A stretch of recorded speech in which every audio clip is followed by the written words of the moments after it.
নমস্কার, আমি সুস্মিতা আর আমার পাঁচমিশালি চ্যানেলে তোমাদের সকলকে স্বাগত। চলে এসেছি একটা ছোট্ট মিনি ব্লগ নিয়ে।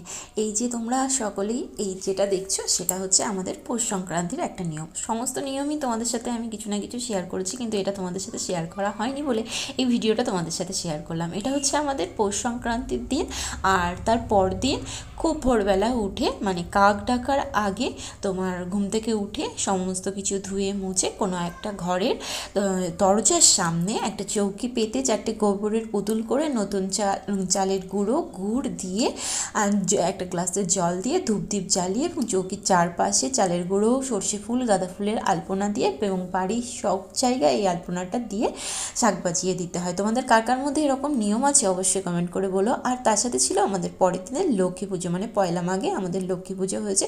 লক্ষ্মী পুজো এর আগে তোমাদের সাথে অনেকবার শেয়ার করেছি, আর এটা আমাদের লক্ষ্মীর হাড়ি, তোমাদের সাথে এটাও শেয়ার করেছি। আর রাত্রে ছিল পিঠে করার আইটেম।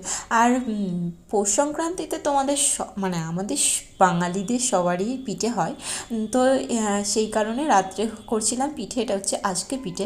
এই পিঠাকে না অনেকেই অনেক নামে জানে, চিতই পিঠা, সাজের পিঠা, যাই হোক আমার বাপের বাড়িতে সাজের পিঠে বলে, এখানে সবাই আজকে পিঠে বলে। আর শুধু আজকে পিঠে নয়, তার সাথে সাথে অনেক রকম পিঠে করেছিলাম, দুধকুলি, পাটিসাপটা। তোমাদের কার কার পিঠে খেতে ভালো লাগে সেটাও কমেন্ট করে জানিও। আর আমার পিঠেগুলো দেখতে কেমন লাগছে সেটা কিন্তু অবশ্যই জানিও কিন্তু। আর সাথে সাথে তোমাদের রইল পিঠে খাবার নিমন্ত্রণ। তোমাদের যার আমার এই পিঠেটা দেখে ভালো লাগছে তারা কিন্তু পিঠে খেতে অবশ্যই এসো। তো যাই হোক, আজকের মতন ভিডিওটা এই পর্যন্ত, আবার দেখা হবে নতুন কোনো ভিডিওতে। তবে যারা আমার চ্যানেলটা এখনও সাবস্ক্রাইব করনি তারা অবশ্যই কিন্তু আমার চ্যানেলটিকে সাবস্ক্রাইব করে দিও, আর আমার সাথে থেকো, পাশে থেকো। চলো, টাটা।